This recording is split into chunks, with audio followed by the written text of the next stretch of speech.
Hello, hello, and welcome to another fabulous day of art. All right, Mrs. O'Neill, your art teacher here. All right, 5th grade friends, today we're talking about a movement in art history. So we're going to talk a little bit about pop art, all right, which is a fabulous movement in art history. It's my favorite movement in art history. We're going to talk a little bit about it, and we're going to make some pop art today, okay? All you need is a pencil and paper for this if you want, because pop art tends to be very bright. This is my project example. Because it tends to be very bright, if you have anything at home that you want to use to color in, go for it. But the motto of the art room this year is use what you got, right? So if you don't have anything to color in, that's totally fine. Just do the drawing with us today.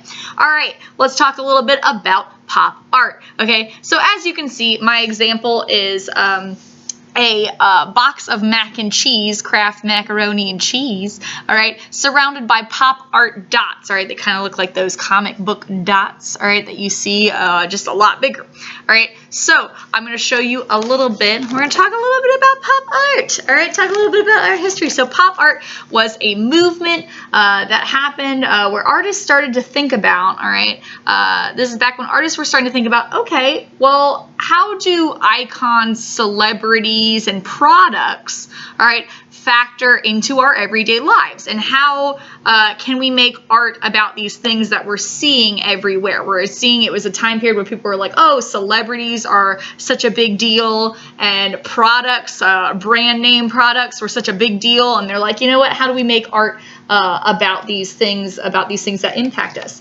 So one famous artist, this is a picture of himself here. Andy Warhol is a famous pop artist who is most famous for his Campbell's soup can prints and his Marilyn Monroe portrait. So if you've ever seen the pop art where he did the soup cans, all right, he printed those. He did some printmaking and printed those again and again.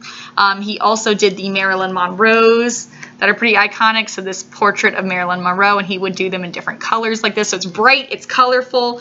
A lot of pop art is very bright and colorful. You also have artists like Lichtenstein was the king of the pop art dot. He was one of the first pop artists to use the comic book style dot in works of popular art. So he's doing these comic book style works of art where they're just kind of close-ups. Instead of the whole comic book, you're just seeing he's printing on the canvas just the image, just a still image of these comic books. I like this one here. It says, "I don't care. I'd rather sink than call Brad for help." So there's some different ones. This is one of his most famous ones. It's got the fighter jets going here. Swam, you know, it's got that action to it. But you can kind of see they're made up of these little dots, okay? And this is what we call the comic book dot or the pop art dot. I'm going to show you how to do that. Artists started using these objects, images, comics, and celebrities in art. So they started saying, okay, people are seeing things around them, everyday items.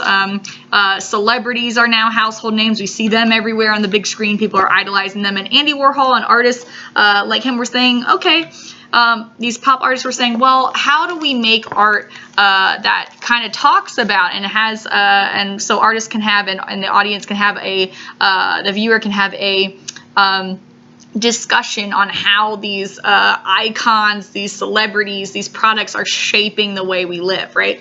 So pretty interesting stuff here. So he's talking about a lot of these things that we see everywhere. Here's the prints of the Queen of England. Here's Mickey Mouse again and again. This is the banana, right? So, all right, I want you to do a little bit of research, okay? And I've linked under this video, I've put in the description of the video some helpful links for you to do a little bit of research on pop art. But make sure you have your adult. It is always so important that when you're doing any research on the internet, you always have your grown-up with you.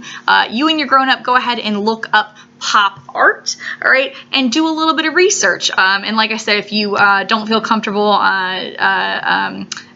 just going on the web and doing a Google search into it, you can also look down in the description of this video and click on some of those links that I've put there for you of some great websites to visit to learn a little bit more about pop art. Okay, so for the project that we're going to be doing today, all right, we're going to be doing a project where you're going to use a paper and a pencil, and I want you to find something, some kind of product in your house or wherever you're living. I found in my apartment, I was looking around and I was like, oh, I've got a box of Kraft macaroni and cheese. let's do that. All right, so I was looking for a product that people would easily be able to recognize by its packaging, right? Much like the Campbell's soup cans, all right? That was what Mr. Warhol was talking about with his Campbell's soup cans, his mass production. So they all, even though they all look the same, he did them in different colors. And there's one big print that I will show you, hang tight, where they all look very much the same. It's very mass produced, so everything's made in bulk. All right, here it is. So this is my poster. That's like a print of his exhibit with all of the, he printed and then framed and hung up all of these soup cans. All right, so they're different flavors, but they all very much look the same.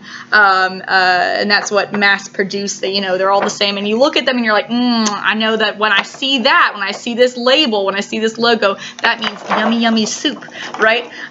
So what I want you to do is look for a product that you can draw, something that people would recognize by looking at it. So maybe it's some ramen or mac and cheese or soup can, or look for a product that you're like, oh, this is like something that people would recognize by looking at it.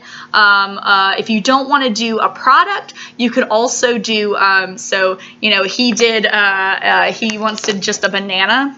So you could do fruit, maybe in your house or wherever you're at right now, or wherever you're quarantining right now, or a Mickey Mouse if you want to draw that. But basically you need something that's either a product, it could be a food product, or if you want to go the celebrity route, you could draw a celebrity or draw Mickey Mouse. It's up to you. This is the open part of the project where you get to kind of use your creativity and decide, but that's kind of where we're going. So it could be a celebrity, could be, an icon, like we would say Mickey Mouse is pretty iconic, everybody recognizes him, or, a food product.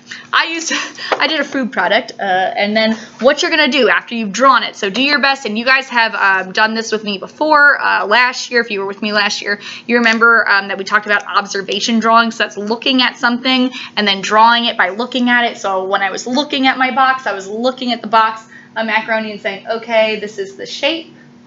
Let's start with the basic shape. All right, to make it three-dimensional. Go ahead and add those pieces that make it a little more three-dimensional, right? And then adding the logo. So you're looking at whatever your object is that you've chosen or thing. You're going to look at a picture of it, look at a reference picture, right? You could use your device that you're using right now to look up a picture of it. Make sure that if you're doing that, if you're doing any internet research, that you're with your grown-up to do that, all right? And then add that label or that logo, all right? Next, after you've added all the details, then it'll look cooler the more detail you put in it. So I even put all the little rectangles to make the macaroni. All right, I even added all that, to make sure that it would be something that people could recognize. I even did you can see a little bit of the side of the box. So I did the little steps that they have on the side of that box.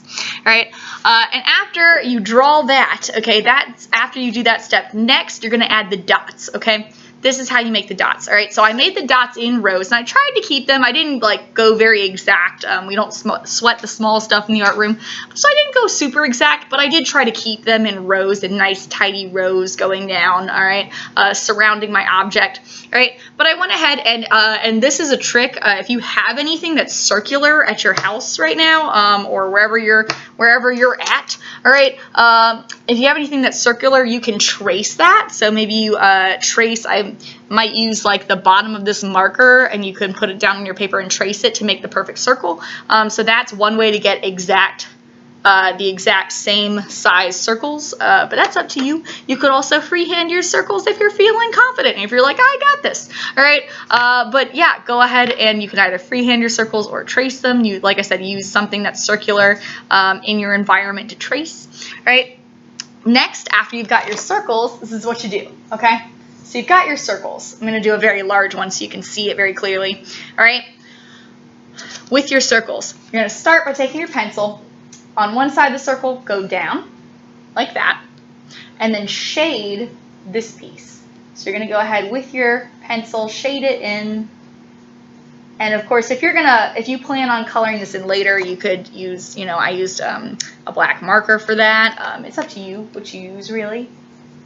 Whatever you got at home, wherever you got works, use whatever you got. We're going to make this work. That's the motto of the art room. use what you got. All right, so you're gonna shade that in with your pencil, right? And then add some dots. Give it a little bit of that texture. The more dots you give it around here, the cooler it looks, kind of blends, right? You're gonna do a bunch of those, all right? And that is that comic book looking dot, okay? So go ahead and do those again and again. And then if you have anything that you wanna color in with, go ahead and do that. Remember bright colors, because pop art is full of bright colors. I hope you've learned something pretty interesting with your research today about pop art. Please share any facts that you learned when you were doing your research, and please share any pictures of your artwork, so you can snap a picture of this and then send it to me in that flyer with the QR code that brought you here. At the bottom there's my email address, my Zoom, ways to contact me, all that good stuff. So you can use that to send me pictures of your artwork or to send me any facts that you found when you were researching about pop art. I hope you enjoyed, and I hope you delved a little bit into some art history and did your own little bit of research there and had a little bit of fun learning something new about pop art. Even if you take just one fact away, that's one new thing that you've learned that you can tell your friends. Hey, did you know that there is a famous pop artist out there named Andy Warhol? And this is the kind of stuff that he did. There you go. All right, so I will see you guys next time. I hope you enjoy. Bye!